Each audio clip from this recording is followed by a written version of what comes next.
As you know, fibula is the lateral sided bone of the leg. The fibula has an upper end, a lower end and a shaft. We will see first the points of side determination of fibula here.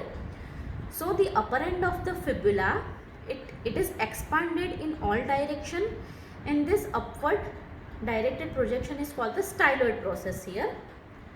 The second point is related with the lower end here. The lower end of the fibula, it is flat and it is expanded side to side here. The other points of side determination are, here you can see this triangular facet. This facet is called the talar facet here, and below the talar facet, here you can see this fossa. This fossa is called the malleolar fossa here. So in side determination, you have to hold fibula in such a manner that this malleolar fossa comes on the anterior aspect. This talar facet comes on the anterior aspect and this malleolar fossa on the posterior aspect. So you have to hold fibula such a way that head, this expanded portion comes at the upper end, this flat portion comes on the lower end, and in the lower end you have to put fibula in such a manner that this talar facet comes to lie on the anterior aspect, and this malleolar fossa here, it comes to lie on the posterior aspect. So that will give you the side of that fibula. So the bone here I have is of left side, which is fulfilling all the criteria of the side determination here. The talar facet on the anterior aspect and this malleolar fossa on the posterior aspect here. Now the other features of the fibula.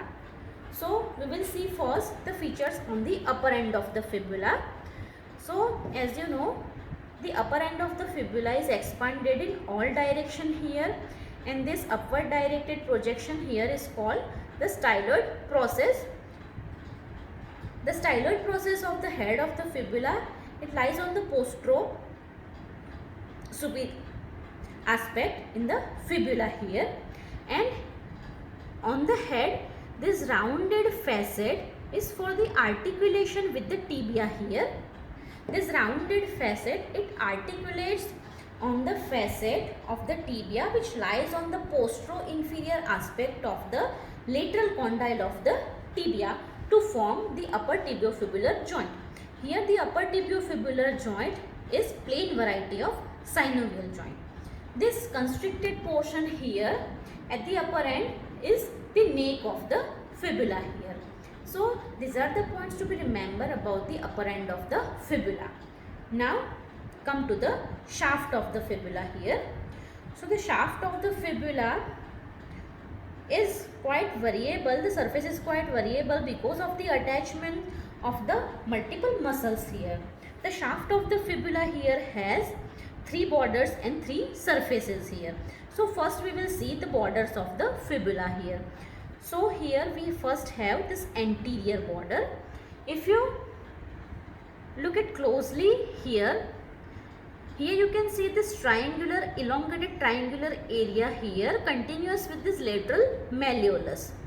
So the apex of the triangular area here, it is continuous upwards as the anterior border, or say the anterior border here of the fibula in its lower part, it diverges to cover this elongated triangular area which is on the lateral surface of the fibula.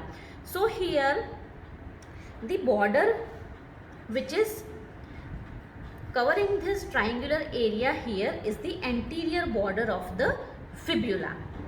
Now the medial border. The medial border is in very close approximation with this anterior border here. So here you can see this medial border in its upper end is very close to this anterior border.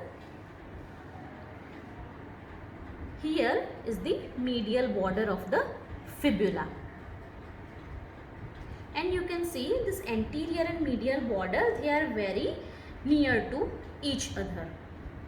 Now the posterior border here, the posterior border of the fibula, it starts from the styloid process here at the upper end, and it is quite prominent here. You can see it is going downwards towards the posterior aspect of this lateral malleolus. So here this long border is the posterior border here. So these are the three borders of fibula. Now the surfaces of the shaft of the fibula. First, the medial surface or the interosseous surface. So the surface between this anterior and medial border, this narrow surface here is the medial surface of the fibula. As you can see, this surface is covered by this medial and anterior border, and its upper part, this surface is quite narrow. It is only about 2 to 3 millimeter in width. So this is medial surface here. The lateral surface here, this is the lateral surface. The lateral surface here is bounded by this anterior border and the posterior border here. The anterior border and the posterior border here. These two borders, they cover this lateral surface of the fibula. As you can see, the lateral surface is continuous downwards with the lateral surface of the lateral malleolus here. Now the posterior surface here. The posterior surface is the largest of all the surfaces, and this posterior surface is bounded between this medial and